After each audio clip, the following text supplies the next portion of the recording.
स्वागत है एक बार फिर आप सभी का आपके अपने यूट्यूब चैनल पीएस क्लासेस पर। तो दोस्तों, जैसे कि आप लोग जानते हैं कि हम क्लास 12 फिजिक्स और केमिस्ट्री के केवल उन टॉपिक्स का वीडियो अपलोड कर रहे हैं जो आपके बोर्ड एग्जाम के लिए वेरी वेरी मोस्ट इंपोर्टेंट है। तो दोस्तों, आज के इस वीडियो लेक्चर में हम क्लास 12 फिजिक्स के लेसन नंबर 2 से आपके बोर्ड एग्जाम के लिए बच्चों एक very very most important derivation को सॉल्व करने जा रहे हैं। इसका नाम है किसी बिंदु आवेश के कारण वैद्युत विभव। जी दोस्तों, आज के इस वीडियो लेक्चर में हम जानेंगे कि किसी बिंदु आवेश से r दूरी पर वैद्युत विभव का जो व्यंजक है वो उसे किस प्रकार ज्ञात किया जाता है, उसका मान कितना आता है। तो चलिए स्टार्ट करते हैं। तो देखिए दोस्तों, जैसा कि आप स्क्रीन पर देख पा रहे होंगे, हमने हेडिंग लगा रखा है किसी बिंदु आवेश के कारण वैद्युत विभव। तो चलिए देखिए बच्चों, इस डेरिवेशन को सॉल्व करने के लिए एक छोटा सा डायग्राम है, उसको समझ लेते हैं। देखिए, जैसे कि आप स्क्रीन पर देख पा रहे होंगे, ये कोई बिंदु आवेश है प्लस क्यू, जो बिंदु ओ पर रखा है, ठीक है। और इससे r दूर पर बच्चों कोई बिंदु ए है जहां वैद्युत विभव की गणना करनी है, ठीक है। अच्छा, अब देखिए थोड़ा सा डायग्राम हमें और भी ड्रॉ करना होता है। हम ये मानेंगे कि बिंदु ए की ही सीध में, बिंदु ए की ही सीध में, ठीक है, बिंदु ओ से x दूरी पर, ओ से x दूरी पर, ठीक है, एक दूसरा बिंदु है, इसको मैं नाम देता हूं बच्चों, ये P बिंदु है, ठीक है। यानी O से लेकर P तक की जो डिस्टेंस है वो कितनी बच्चों, वो है आपकी x। ध्यान समझे, देखो O से लेके R तक जो डिस्टेंस है R है, लेकिन O से लेके P तक की जो डिस्टेंस है वो क्या बच्चों, x है। मान लीजिए बिंदु P पर कोई परीक्षण आवेश Q नोट रखा है, क्या रखा बच्चों, Q नोट रखा है। बच्चों, हम लोग जानते हैं कि जब दो चार्ज एक दूसरे से कोई डिस्टेंस पर रखे होते हैं तो कूलम्ब के अकॉर्डिंग उनके बीच में एक इलेक्ट्रिक फोर्स लगता है। उस इलेक्ट्रिक फोर्स की जो वैल्यू आती है बच्चों, वो आती है 1/4πε0, ठीक है, Q1 Q2 upon R square, ये वैल्यू आती है। अगर दो चार्ज मान लीजिए एक Q1 चार्ज बच्चों यहाँ पर है और मान लीजिए Q2 चार्ज बच्चों यहाँ, इनके बीच की दूरी क्या है बच्चों, R है, तो इनके बीच जो लगने वाला फोर्स होता है उसका वैल्यू कितना होता है बच्चों, इतना होता है, ठीक है। तो देखिए आप स्क्रीन पर देखिए यार, आपने डायग्राम को समझते हैं तो एक देखो Q1 चार्ज की जगह क्या बच्चों, हमारा Q चार्ज है, और Q2 चार्ज की जगह बच्चों आपका परीक्षण आवेश यानी Q नॉट चार्ज है, ठीक है। अब इनके बीच जो लगने वाला बल होगा उसको देखते हैं। तो देखिए यार, लिखते हैं, लिखेंगे प्लस Q तथा Q नॉट के बीच लगने वाला वैद्युत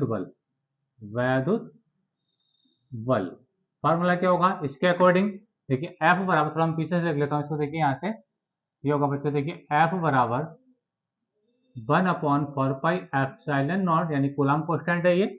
Q1 आता है, देखिए Q1 की जगह आपका Q आएगा, ठीक है। फिर क्या आता है, देखिए आपका Q2 आता है, लेकिन Q2 की जगह आपका बच्चों Q नॉट है, जो Q नॉट अपॉन में क्या होता है, देखिए R स्क्वायर होता है, लेकिन यहाँ पे प्लस Q और Q नॉट के बीच की दूरी कितनी है बच्चों, x है, तो बच्चिए x स्क्वायर हो जाए, क्योंकि यहाँ पे R स्क्वायर होता है।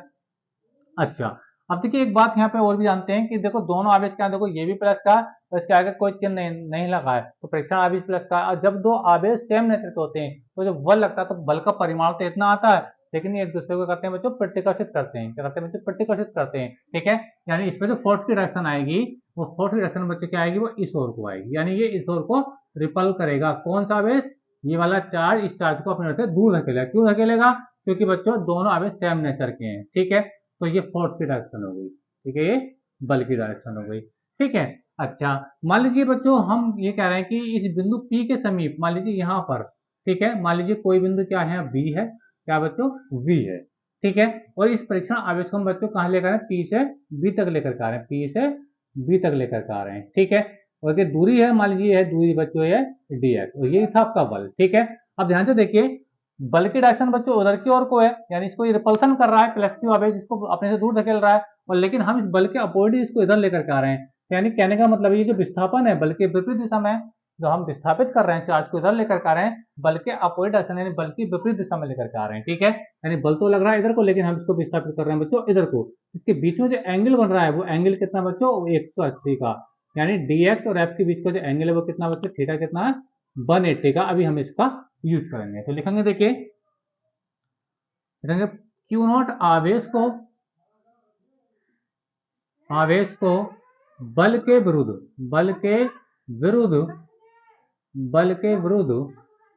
dx दूरी विस्थापित करने में किया गया कार्य, करने में किया गया कार्य। ठीक है, तो कार्य को लिखते हैं हम W से, लेकिन हमको छोटा सा इसको विस्थापित करें, बहुत कम दूरी विस्थापित कर रहे हैं, तो यहाँ पे एक DW शब्द यूज करेंगे, DW। और बल W बार होता है बल गुणा विस्थापन होता है, यानी फार्मूला आपने पढ़ा होगा 11th क्लास में F डॉट dx।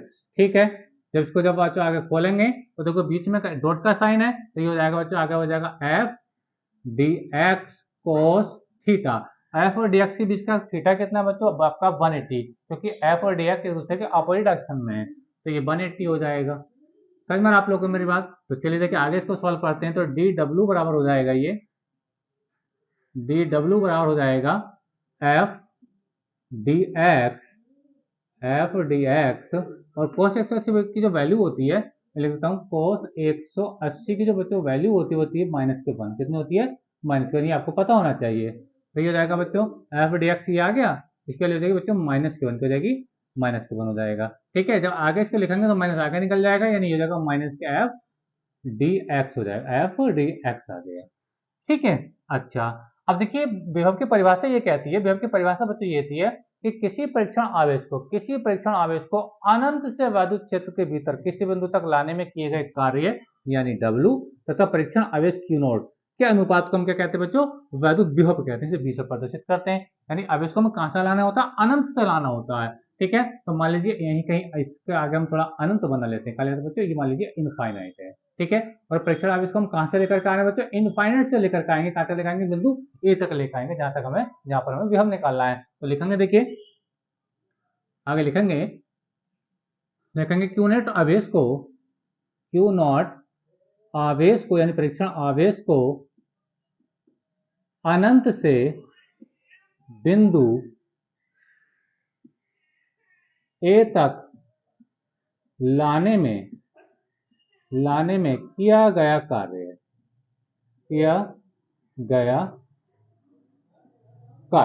अब देखिए यहाँ पे आपको समझने की बात है, क्योंकि अभी तो हमने देखा P से B तक छोटा सा हमने वर्क देखा था, P से लेकर के B तक अगर हम आवेश को हम लेकर के आए परीक्षण आवेश को, तो हमें DW वर्क करना पड़ेगा, उसकी वैल्यू कितनी होती है? माइनस के dx है। ठीक है, अच्छा अब हम आवेश को लेकर कहां से आएंगे? अनंत से लेकर के आएंगे परिभाषा के अकॉर्डिंग। ठीक है, तो यहाँ पे लिमिट लगाएंगे, टोटल वर्क के लिए हम लिमिट लगाएंगे। कैसे लगाएंगे लिमिट? ध्यान समझिए, निकालेंगे। देखिए W बराबर हो जाएगा, लिमिट कहां से लेकर आएंगे आवेश को? अनंत से लेकर के आएंगे, तो ये इनफाइनाइट हो जाएगा। और ये जिस पॉइंट पर हमें विभव निकालना है, बिंदु ए पर जो विभव निकालना है, इसकी इस चार से दूरी कितनी बच्चों? r है, यानी O से A तक की दूरी क्या बच्चों? r थी, लिमिट बच्चों ये आ जाएगी। ठीक है, लिमिट किस पे लाएंगे? इसे DW पे, क्योंकि हमने P से B तक छोटा सा विस्थापित किया था, हमें छोटा सा वर्क करना पड़ेगा, लेकिन अब तो हम उसको अनंत से लेकर के आ रहे हैं, हम टोटल वर्क के लिए हमें क्या बच्चों में लिमिट लगाना पड़ा, अनंत से हम r तक लेकर के आ रहे हैं। ठीक है, लिमिट लाएंगे DW पर, और DW का मान कितना बच्चों? माइनस के F dx है। ठीक है, F और ये dx, F dx। ठीक है, अच्छा F का देखो हमारे पास वैल्यू रहेगा, F का वैल्यू 1/4πε0 Q1 Q2/x², लेकिन यहाँ पे वैल्यू लगेंगे, जब वैल्यू लिखेंगे बच्चों तो हो जाएगा, देखिए माइनस को बाहर निकाल दीजिए, माइनस इन्फिनिटिव टू r हो जाएगा। अब देखिए F का वैल्यू रखिए, क्या देखिए 1/4πε0। ठीक है, और क्या है? Q0/x², Q0/x², ये F का वैल्यू आ गया, और ये dx साथ में बच्चा आपका h कर जाएगा। ठीक है, अब जो चीजें बच्चे इसके अंदर कॉन्स्टेंट है, इसको बाहर निकाल लेंगे। कॉन्स्टेंट क्या? 1/4πε0 भी कॉमन है, और Q0 भी कॉमन है, क्योंकि आवेश तो चेंज नहीं हो रहे हैं ना। तो देखिए लिखेंगे आगे, लेकिन W बराबर, माइनस को हमने बाहर निकाल, पहले से निकाल लिया, अब इसी कॉन्स्टेंट वैल्यू को बाहर निकालिए, क्या देखिए 1/4πε0 और ये Q0 इसको हम बाहर नहीं निकाल पाएंगे। ठीक है, तो ये हो जाएगा, देखिए 1/4πε0 Q2 को हमने बाहर ले लिया, क्योंकि कॉन्स्टेंट है। अब यहाँ तो बचा क्या? इन्फिनिटिव, और ये लिमिट बची हुई है, साथ में देखो यहाँ पे अपॉन में क्या बचा? x² बचा, x², क्योंकि Q0 तो बाहर, Q और Q0 तो बाहर आ गया, यहाँ बचेगा 1 बचेगा, साथ में क्या आपका बचेगा? dx बचेगा।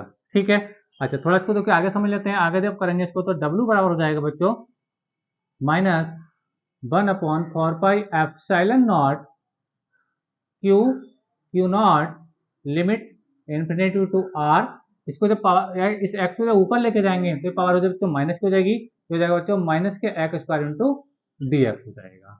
ठीक है, तो चलिए देखिए आगे इसको सॉल्व करते हैं। तो देखिए आगे कैसे इसको बच्चों सॉल्व करेंगे हम लोग, देखिए यहां से समझते हैं इस चीज को। अब देखिए यहाँ पे फार्मूला लगाएंगे, मैथ का फार्मूला, एक फार्मूला बच्चों ये होता है इंटीग्रेशन एक्स की पावर एन का डी एक्स। ये फार्मूला है, इसको खोलते हैं बच्चों हम x n plus one upon n plus one, ये फार्मूला है। ठीक है, यानी आपकी जो पावर होगी उसमें प्लस वन हो जाएगा ऊपर नीचे। ठीक है, अब यहाँ तो पावर आपकी माइनस के टू है, तो देखिए कैसे इसको खोलेंगे, देखिए डब्ल्यू बराबर हो जाएगा आपका, यहाँ से इसको हटा देता हूँ, देखिए तो ये डब्ल्यू बराबर हो जाएगा आपका, डब्ल्यू बराबर minus one upon four pi F not, q q not same ऐसे रहेगा क्योंकि कॉन्स्टेंट का बाहर निकल के आ चुका है, साथ में माइनस भी रहेगा, minus one upon four pi epsilon naught Q और ये क्यू नॉट। ठीक है, अच्छा इसको देखिए इंटीग्रेशन क्या हो जाएगा, देखिए यहाँ पर क्या था, देखो एक्स की पावर एन है ना, तो यहाँ पे एक्स की पावर कितनी माइनस के टू है, यानी ये फार्मूला में खुलेगा तो ये हो जाएगा एक्स की पावर माइनस के two plus one upon minus के टू प्लस वन। और बच्चे यहाँ पर जो लिमिट होती है ना, ये लिमिट घूम जाती है, जो लोअर लिमिट है तो बच्चे इधर आ जाती है। ठीक है, और ये आर बच्चे इधर आ जाता है। ठीक है, समझ में आई आप लोगों को मेरी बात, यानी जो लिमिट थी देखो इन्फिनिटी और आर वो इस टाइप से घूम जाती है। ठीक है, अच्छा आगे देखिए W बराबर minus one upon four pi epsilon naught q q not. देखिए एक्स में देखो माइनस का टू है प्लस वन है, यहाँ पे बचेगा एक्स की पावर माइनस के वन बचेगा और यहाँ बच्चों माइनस का वन बचेगा। ठीक है, आगे इसको सॉल्व करेंगे बच्चों, ये माइनस माइनस प्लस हो जाएगा और ये नीचे आएगा तो प्लस बन जाएगा। देखो करके दिखा रहा हूँ आप लोगों को, W बराबर हो जाएगा, देखो माइनस माइनस बच्चे प्लस हो जाएगा one upon four pi epsilon not. ठीक है, और ये क्यू और क्यू नॉट बच्चे ऐसे चल रहा है, देखिए ये तो प्लस हो गया, ओके एक्स और माइनस के वन है, इसको लिख सकते हैं वन अपॉन एक्स लिख सकते हैं। अब लिमिट देखो, लिमिट ये आर और ये इन्फिनेटिव और ये इन्फिनेटिव और ये आर। ठीक है, अब देखिए लिमिट अप्लाई करेंगे हम, कैसे करेंगे, देखिए ये डब्ल्यू बराबर हो जाएगा बच्चों one upon four pi epsilon naught q q not. देखिए लिमिट कैसे अप्लाई करेंगे, पहले अपर लिमिट को लाएंगे यानी वन अपॉन आर, एक्स को नहीं लिखेंगे हम, आर को लिखना है क्योंकि आर दूरी पर हमें विभव देखना था ओ से, है ना, माइनस वन अपॉन इन्फिनेटिव, यानी दोनों लिमिट आ गई आपकी।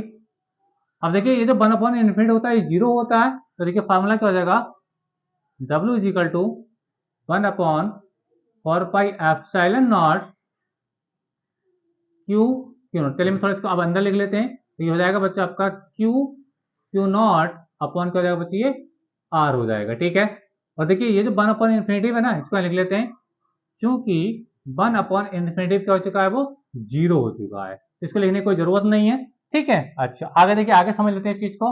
तो देखिए आप यहाँ तक का बच्चे इसका स्क्रीनशॉट ले लिया, अब इसका लास्ट बिल्कुल आने वाला है। ठीक है, तो देखिए मैं थोड़ा सा ऊपर से रफ कर देता हूँ ताकि आपको अच्छे से क्लियर हो जाए। ठीक है, देखिए मैं थोड़ा सा यहाँ से रफ कर रहा हूँ, इसका फाइनली आंसर आपको मैं बताने वाला हूँ। ठीक है, तो चलिए देखिए मैं इसको यहाँ से रफ कर रहा हूँ। ठीक है, तो चलिए ये देखिए, अब देखिए ये जो आप क्यू नोट देख पा रहे हैं ना, इस क्यू नोट को बदलेगा तो डब्ल्यू के बटे में आ जाएगा, यानी ये बनेगा डब्ल्यू अपॉन क्यू नॉट बराबर one upon four pi epsilon naught Q upon बचेगा आर। क्या बचेगा बच्चे, क्यू अपॉन आर बचेगा, तो देखो ये जो क्यू नॉट था वो डब्ल्यू के अपॉन में आ गया, बट ये डब्ल्यू अपॉन क्यू नॉट है, डब्ल्यू अपॉन जो क्यू नॉट आती है ये तो बी के बराबर होता है, विभव का फार्मूला ये, तो यानी विभव की परिभाषा आई है, देखेंगे but W upon Q not जो होता है बच्चों को क्या होता है, V होता है, तो ये तो B बन जाएगा। ठीक है, तो थोड़ा एक लाइन में और रब कर लेता हूं। ठीक है, तो देखिए ये बनेगा बच्चों आपका, ये तो B के बराबर हो गया, ये B बराबर हो गया बच्चों आपका one upon four pi epsilon not Q upon R। तो ये बच्चों आपका फाइनली डेरिवेशन है जो आपसे पूछा जाता है, मात्रक विभव का बच्चों बोल्ट होता है, और ये बच्चे यहाँ तक प्रूव हो चुका है। तो बच्चों ये डेरिवेशन था जो आपके बोर्ड एग्जाम के लिए बच्चों वेरी वेरी मोस्ट इंपोर्टेंट था, और उम्मीद करता हूँ बच्चों आपको क्वेश्चन अच्छा लगा होगा, आपका सॉल्यूशन समझ में आया होगा। वीडियो अच्छा लगा तो वीडियो को लाइक अपने दोस्तों में शेयर कर दीजिए, और इसी प्रकार बच्चों 12th क्लास फिजिक्स और केमिस्ट्री के सभी इंपॉर्टेंट टॉपिक का वीडियो चाहते हैं तो हमारे चैनल को सब्सक्राइब जरूर कीजिए। चैनल को सब्सक्राइब करने के साथ साथ बेल आइकन यानी घंटी का बटन जरूर दबाइए, ताकि जैसे जैसे कंटिन्यू मेरी वीडियो आए उसका नोटिफिकेशन आप लोगों को समय से मिलता रहे। तो मिलेंगे नेक्स्ट वीडियो में किसी नए टॉपिक के साथ, तब तक के लिए धन्यवाद, बेस्ट ऑफ लक। अब बच्चों आप इसका स्क्रीनशॉट लीजिए, थैंक यू।